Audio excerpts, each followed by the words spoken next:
प्यारे बच्चों, खुश रहो। सभी को गुड मॉर्निंग। टैगोर चिन्ह अकेडमी सोजगढ़ में ऑनलाइन क्लासेस में एक बार फिर आप लोगों को हार्दिक स्वागत है। बिजनेस मैनेजमेंट में अपना 10 का अध्याय अभी चल रहा है और इससे पहले वाला जो वीडियो था उसमें मैंने आपको व्यर्थ ठहरावे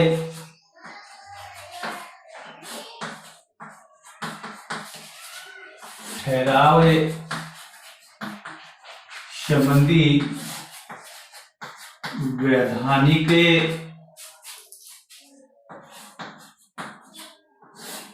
नियम या प्रावधान, इसके बारे में हम लोग पढ़ रहे थे। व्यर्थ ठहराव संबंधी वैधानिक नियम या प्रावधान, इसमें से मैंने आपको 4 या 5 इसमें मैंने आपको बता दिए थे। इसमें कुछ बचे हुए हैं, एक बार फिर बता देता हूं कि व्यर्थ ठहराव क्या होता है, व्यर्थ ठहराव से आप क्या समझते हैं। कई बार क्वेश्चन आता है कि व्यर्थ ठहराव क्या होते हैं, व्यर्थ ठहराव को स्पष्ट कीजिए, इसको समझाइए, इसके बारे में बताइए। इस प्रकार का जो क्वेश्चन है वो इससे संबंधित क्वेश्चन बनता है। अब आता है व्यर्थ ठहराव क्या होते हैं। व्यर्थ ठहराव वे होते हैं जो राजनियम द्वारा परिवर्तनीय नहीं होते, जिनको राजनियम द्वारा परिवर्तनीय नहीं करवाया जा सकता, वो व्यर्थ ठहराव कहलाते हैं। साथ ही व्यर्थ ठहराव वे होते हैं जो राजनियम द्वारा परिवर्तनीय नहीं करवाए जा सकते। व्यर्थ ठहराव वे होते हैं जो पक्षकारों के मध्य वैधानिक दायित्व उत्पन्न नहीं करते। व्यर्थ ठहराव वे होते हैं जो पक्षकारों के मध्य किसी भी प्रकार की अधिकारों की उत्पत्ति भी नहीं की जाती। इस प्रकार से व्यर्थ ठहराव दोनों पक्षकारों के मध्य किया गया ऐसा ठहराव जो है, जो राजनीति द्वारा परिवर्तनीय नहीं होता, अधिकारों की उत्पत्ति नहीं होती तथा दायित्व का भी निर्माण नहीं करते हैं, ऐसे ठहराव जो होते हैं वो व्यर्थ ठहराव कहलाते हैं। कई बार एक क्वेश्चन बनता है कि सभी अनुबंध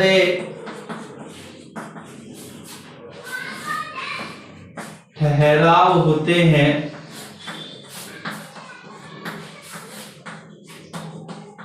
सभी अनुबंध ठहराव होते हैं, परंतु सभी ठहरावे अनुबंध नहीं होते।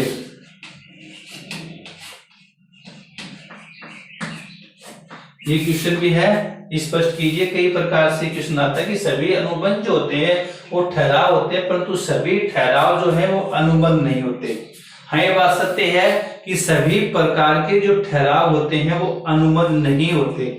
वे ही ठहराव अनुबंध होते हैं जो राजनियम द्वारा परिवर्तनीय होते हैं, वैधानिक दायित्वों की उत्पत्ति करते हैं, अधिकारों की उत्पत्ति करते हैं। दो पक्षकार होते हैं, दोनों पक्षकारों में वैधानिक संबंध करने की इच्छा होती है, पक्षकारों में अनुबंध करने की क्षमता होती है, स्वतंत्र सहमति से ठहराव होते हैं, वैधानिक प्रतिफल होता है, वैधानिक उद्देश्य होते हैं, या अनुबंध पूर्ण रूप से व्यक्त घोषित नहीं किया जाता है, शर्तें मूल्य सभी प्रकार के निश्चित होते हैं। ऐसे ठहराव होते हैं वो ही अनुबंध होते हैं, और ये बातें जिनमें नहीं होते वे ठहराव कभी भी अनुबंध नहीं बन पाते। इस प्रकार से ठहराव वैध होता है, उससे अनुबंध की उत्पत्ति हो जाती है। इस प्रकार से जिन ठहरावों के द्वारा अनुबंध की उत्पत्ति हुई है, इसलिए हम कह सकते हैं सभी जो अनुबंध है वो तो ठहराव है, लेकिन सभी जो ठहराव होते हैं वो अनुबंध नहीं होते। केवल वे ही ठहराव जो होते हैं वो अनुबंध बन पाते हैं, जो प्रमुख कंडीशन मैंने आपको बताई है। तो इसमें 4-5 बातें तो मैंने आपको बता दी थी इसके अंदर कि वे ठहराव जो होते हैं इसके अंतर्गत कौन कौन से ठहराव व्यर्थ होते हैं, इसके लिए कौन कौन से प्रावधान होते हैं, कई प्रकार की बातें मैंने आपको बताई थी। इसमें एक और जो प्रमुख बातें हैं, एक है आवेश को छोड़कर अवैध व्यक्ति जो होता है हमारे यहाँ पे शादी करने पे उसको प्रतिबंधित है भारतीय संविधान के द्वारा। अवैध को छोड़ करके अन्य व्यक्तियों की शादी में रुकावट डालने वाले सभी प्रकार के जो ठहराव होते हैं वो वैध माने जाएंगे, क्योंकि भारत में सभी व्यक्तियों को शादी करने का संविधान ने अधिकार प्रदान किया गया है, बशर्ते वो वैध होने चाहिए। एक और इससे संबंधित जो मैंने आपको 6 नंबर का जो बताया था वो है किसी भी व्यक्ति के धंधा कारोबार या व्यापार में रुकावट डालने वाले जो ठहराव होते हैं वो भी वैध माने जाते हैं, क्योंकि भारतीय संविधान के अंदर मौलिक अधिकारों में सभी को जो समानता और स्वतंत्रता के जो अधिकार दिए गए देश में सभी को समान रूप से लागू होते हैं। और कोई भी जो व्यक्ति होता है वो देश में किसी भी स्थान पे कोई भी कारोबार कर सकता है, कोई धंधा कर सकता है, कोई भी जो व्यक्ति होता है उसमें रुकावट नहीं डालता। इस प्रकार धंधा कारोबार व्यापार में रुकावट डालने के लिए अगर कई सामाजिक तत्व किसी प्रकार का ठहराव कर लेते हैं तो ऐसे ठहराव भी व्यर्थ माने जाते हैं। ये भी इसके अंतर्गत मैंने आपको बताया था। इसके अलावा जब ठहराव इस प्रकार का होता है कि उसका कोई निश्चित अर्थ नहीं निकलता हो, एक ठहराव इस प्रकार का होता है जिसका कोई निश्चित अर्थ नहीं निकलता हो, भ्रमित करने वाले जो होते हैं, संदेहास्पद जो होते हैं, अनिश्चित प्रकृति के होते हैं, ऐसे ठहराव भी वैध माने जाते हैं। जैसे राम मोहन को कहता है कि मैं अपना घोड़ा 10 या 12,000 रुपए में बेचने का ठहराव करता हूं, तो ये निश्चित नहीं है वो अपना घोड़ा 10,000 में बेचेगा, 11,000 में बेचेगा, 12,000 में बेचेगा, ये निश्चित नहीं है। तो इस प्रकार से ये ठहराव भी वैध माने जाते हैं। यहाँ तक हम लोगों ने उस समय देखा था। आज जो है एक और जो अपना मेन जो टॉपिक आता है विषय समित कई बार परीक्षा में आता है, बाजी के ठहराव। बाजी के ठहराव, बाजी के ठहराव प्रश्न बनता है कि बाजी के ठहराव क्या होते हैं, क्या बाजी के ठहराव व्यर्थ होते हैं या वैध होते हैं, या बाजी के ठहरावों से आप क्या समझते हैं, ये हैं। तो बाजी के जो ठहराव हैं इसके बारे में अध्ययन करें। बाजी के ठहराव की प्रकृति ऐसी होती है, बाजी के जो ठहराव होते हैं उनकी प्रकृति ऐसी होती है जिसमें एक पक्षकार, इसमें एक पक्षकार को लाभ होता है या उसकी जीत होती है, और दूसरा जो पक्षकार होता है, पक्षकार को हानि या हार होती है। तो बाजी के ठहराव जो होते हैं वो इस शर्त के ऊपर आधारित होते हैं, इसमें एक पक्षकार को लाभ होता है, दूसरे पक्षकार की हानि होती है, एक पक्षकार की जीत होती है, दूसरे प्रकार की हार होती है। तो इस प्रकार से शर्त पे आधारित होने के कारण अधिनियम के द्वारा बाजी के ठहराव जो होते हैं वो पूर्णतः व्यर्थ घोषित कर दिए गए हैं। तो इस प्रकार से बाजी के ठहराव जो होते हैं इसमें एक पक्षकार की जीत होती है, दूसरे पक्षकार की हार होती है। इस कारण से बाजी के ठहराव जो होते हैं वो व्यर्थ घोषित किए जाते हैं। उदाहरण के लिए राम मोहन से कहता है कि सोमवार को जयपुर में अगर वर्षा होती तो मैं आपको 10,000 रुपए दूंगा, अगर वर्षा नहीं होती तो आप मुझे 10,000 रुपए देंगे। इस प्रकार से राम और श्याम के बीच किया गया ये जो ठहराव होता है ये बाजी का ठहराव होता है, इसलिए इसको पूर्णतः व्यर्थ घोषित किया जाता है। क्योंकि इसमें अगर वर्षा होती है तो राम श्याम को, अगर वर्षा नहीं तो श्याम राम को 10,000 रुपए देता है। इस प्रकार से एक पक्षकार को हानि होती है, दूसरे पक्षकार को इसमें लाभ होता है। इस कारण से ये ठहराव जो होते हैं ये व्यर्थ घोषित किए जाते हैं। किंतु ध्यान में रखने वाली बातें ऐसी होती है कि कुछ ठहराव ऐसे होते हैं जो देखने में तो बाजी के ठहराव लगते हैं लेकिन अधिनियम के द्वारा उनको वैध घोषित नहीं किया गया है। ऐसे ठहराव जो होते हैं वैध माने जाते हैं। जैसे घुड़दौड़ के ठहराव होते हैं, चिटफंड के ठहराव होते हैं, उड़दपल्ली के ठहराव होते हैं, बीमा के ठहराव होते हैं, या बीमा के जो अनुबंध होते हैं या सट्टे संबंधी अनुबंध वगैरह जो होते हैं ठहराव होते हैं, ये सभी प्रकार के जो होते हैं कानून के द्वारा इनको वैध घोषित किया जाता है। इस प्रकार से ये ठहराव जो होते हैं ये व्यर्थ नहीं होते। दिखने में तो ऐसे लगते हैं कि बाजी के ठहराव, लेकिन बाजी के ठहराव नहीं है, क्योंकि कानून के अनुसार इसको वैध माना जाता है। एक और जो ठहराव संबंधी जो नियम बताया गया है वो है यदि कोई ठहराव किसी असंभव घटना के घटित होने पर आधारित हो। यदि कोई ठहराव असंभव घटना के घटने पर आधारित हो,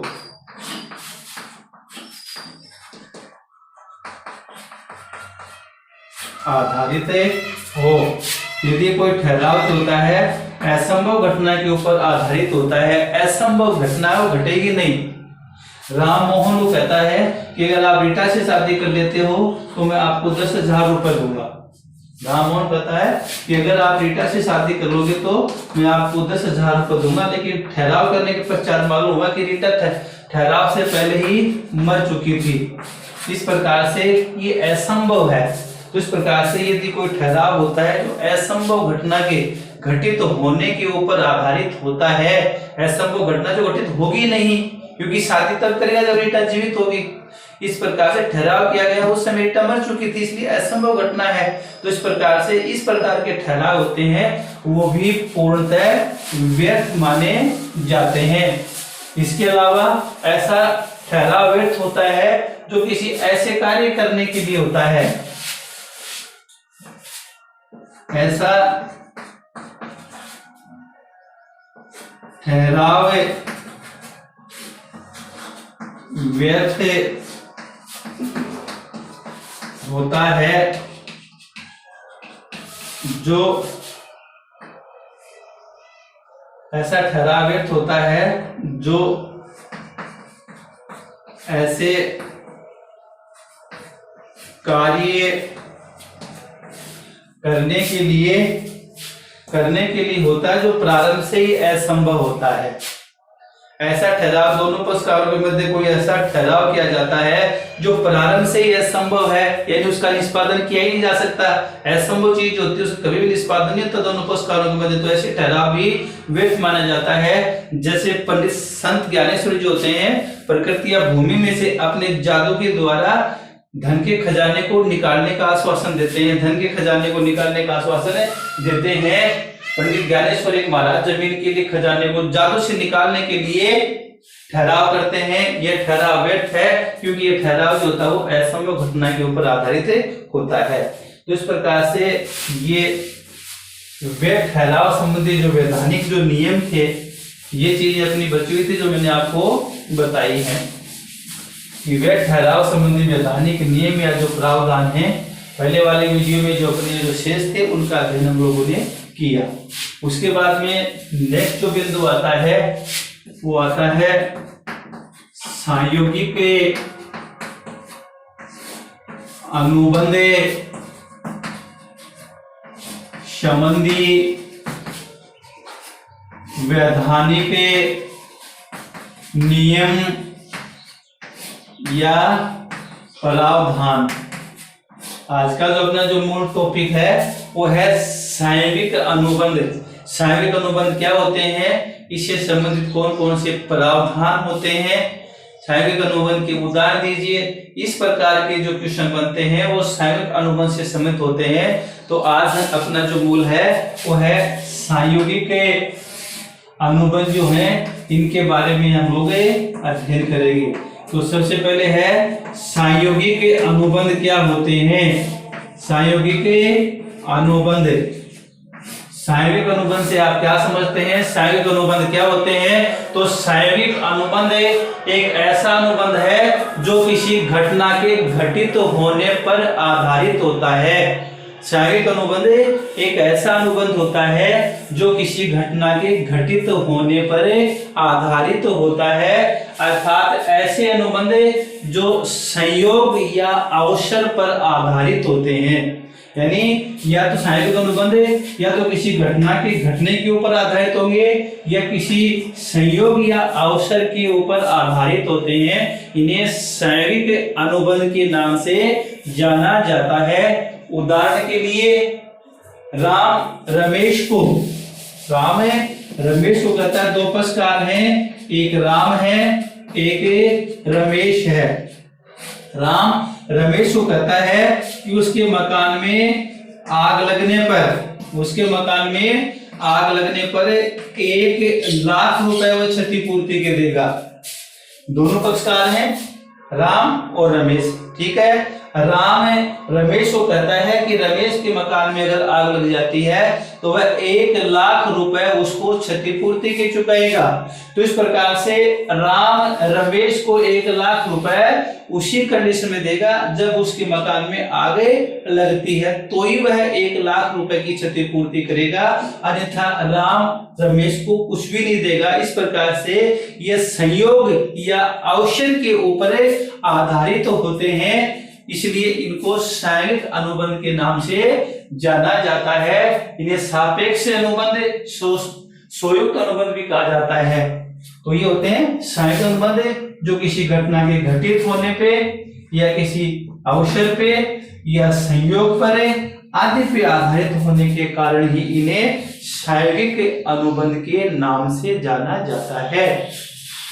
अब आते हैं सापेक्ष अनुबंध से संबंधित जो वैधानिक नियम या जो प्रावधान होते हैं उनके बारे में हम लोग विस्तार से अध्ययन करेंगे। तो सापेक्ष अनुबंध संयोगिक अनुबंध किसी विशिष्ट घटना के घटित होने पर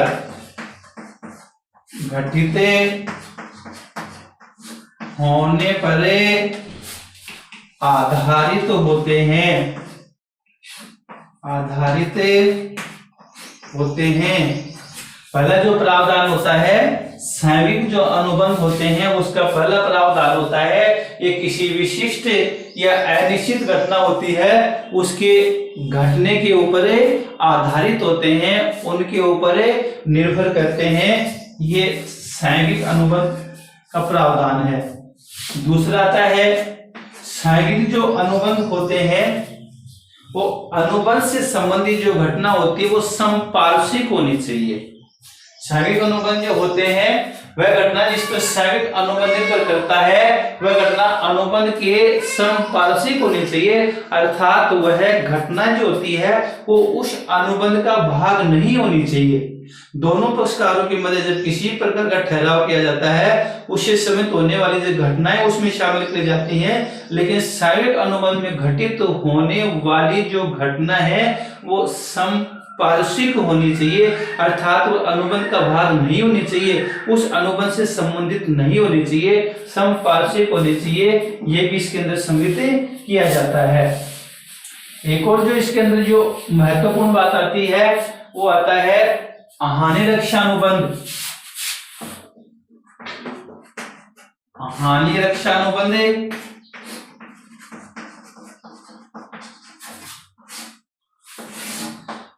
गारंटी के अनुबंध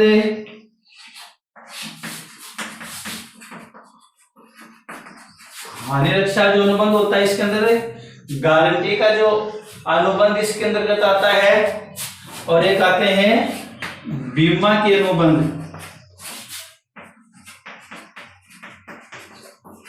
बीमा अनुबंध ये सापेक्ष अनुबंध की श्रेणी में आते हैं। कई बार बोले थे कि सापेक्ष अनुबंध के कोई दो उदाहरण दीजिए, तो आप क्या बताओगे? हानि रक्षा अनुबंध, गारंटी अनुबंध और बीमा के अनुबंध।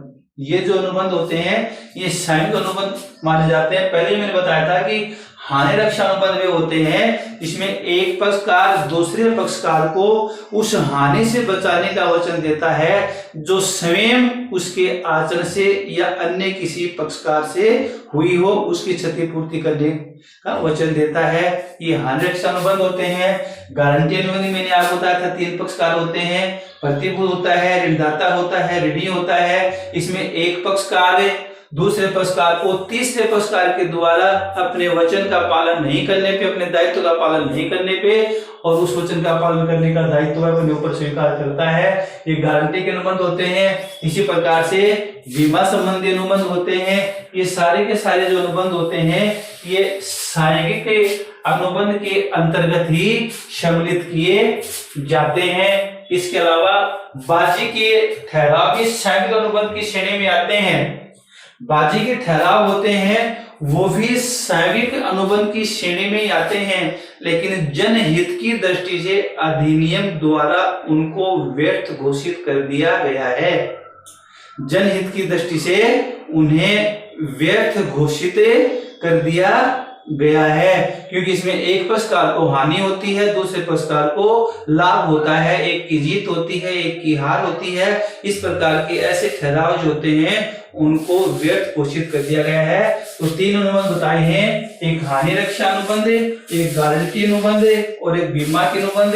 ये सांघिक अनुबंध माने जाते हैं। कई बार एग्जाम्पल्स वगैरह पूछ लेते हैं और कई बार ये भी पूछ लेते हैं कि बाजी के अनुबंध जो होते हैं उनको व्यर्थ घोषित क्यों किया गया है। तो आप बता दो, बाजी के अनुबंध जो होते हैं अधिनियम द्वारा उनको व्यर्थ घोषित किया गया है, क्योंकि इसमें एक पक्षकार को लाभ होता है, दूसरे पक्षकार को हानि होती है। जनहित की दृष्टि से यह उचित नहीं होता है, लोकहित की दृष्टि से उचित नहीं होता है। इस कारण से अनैतिक माना जाता है, इस कारण से इनको व्यर्थ घोषित किया गया है। उसके बाद में एक और जो सबसे इंपॉर्टेंट बिंदु इसके अंतर्गत आता है वो आता है एक वैध अनुबंध के